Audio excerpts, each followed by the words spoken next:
Tes 1, 2, 3 tes. Assalamualaikum warahmatullahi wabarakatuh. Salam sejahtera bagi kita semua. Salam, Om Swastiastu, Namo Buddhaya, salam kebajikan.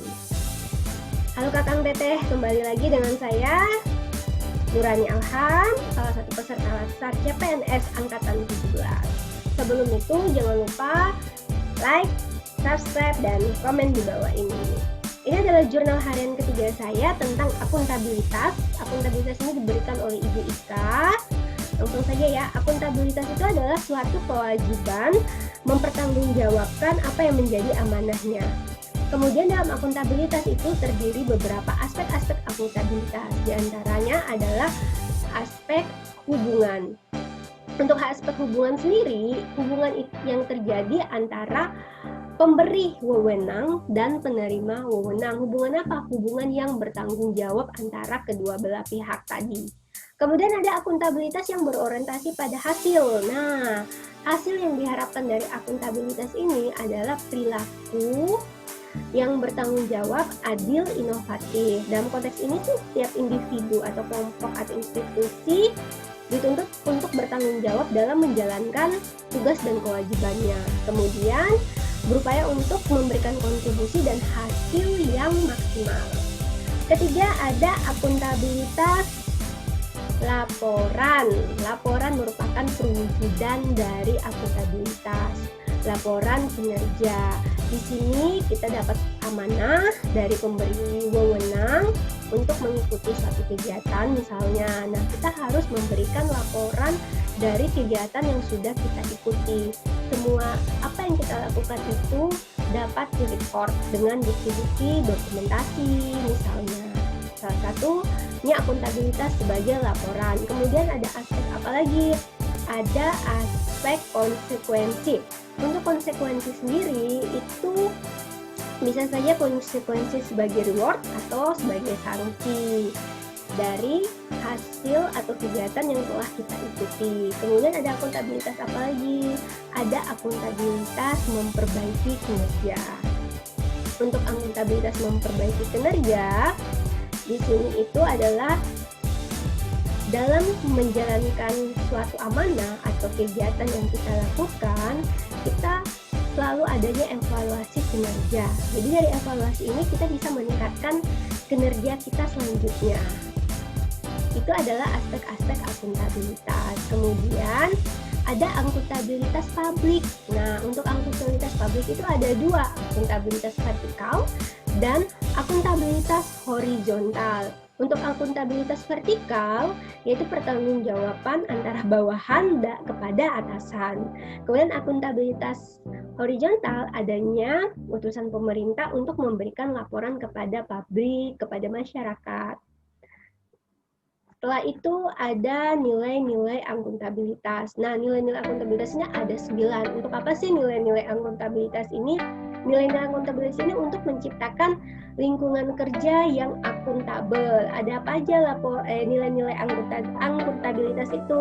Pertama ada kepemimpinan, ada transparansi, ada integritas, ada responsibilitas, ada keadilan, ada kepercayaan, ada keseimbangan, ada kejelasan, ada konsistensi. Saya ambil beberapa contoh saja ya dari nilai-nilai akuntabilitas itu.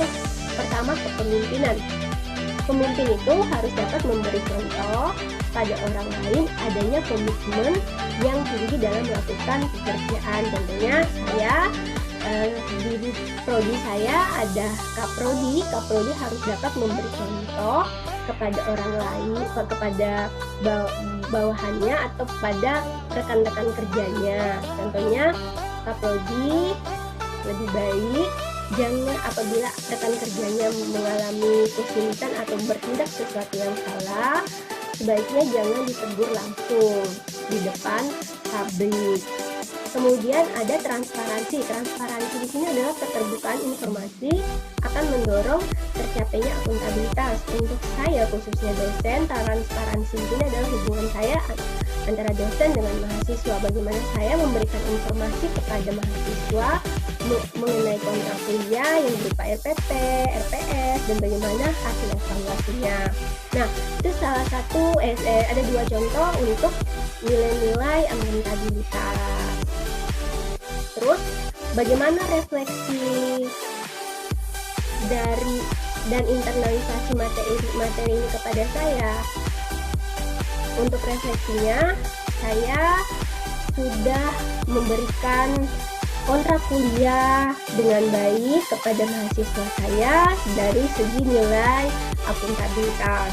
Saya mencoba transparansi dengan mahasiswa. Kemudian apalagi yang setelah transparansi dari nilai-nilai akuntabilitas, salah satunya apabila saya diberikan amanah untuk mengikuti perjalanan dinas akan saya lakukan dengan catatan tetap adanya laporan agar bisa terciptanya lingkungan kerja yang akuntabel. Laporan-laporan ini dibutuhkan untuk menjabarkan kegiatan yang saya ikuti. Kemudian setelah refleksi, kita ke rancangan aktualisasi. Untuk rancangan aktualisasi saya, dari nilai akuntabilitas tadi itu ada namanya kepercayaan, keseimbangan, kejelasan, dan konsistensi. Saya mencoba untuk lebih mengarah kepada transparansi karena saya lebih banyak berhubungan dengan mahasiswa dan dosen-dosen yang lain. Di sini rancangan aktualisasi saya adalah bagaimana saya memberikan informasi yang transparan kepada mahasiswa tanpa pikir-pikiran istilahnya, dan saya menghindari adanya suatu hubungan yang buruk, misalnya dari kepercayaan. Kepercayaan ini di sini bagaimana kita bisa membimbing mahasiswa dalam menyelesaikan skripsinya atau tugas akhirnya, karena di sini banyak banget kasus mahasiswa sulit bertemu dengan dosen pembimbingnya atau dosen pengujinya. Jadi kita harus membangun sebuah kepercayaan antara dosen dengan mahasiswa. Itulah jurnal harian saya tentang akuntabilitas. Saya rasa cukup. Terima kasih Kakang Teteh. Atur nuhun. Assalamualaikum warahmatullahi wabarakatuh.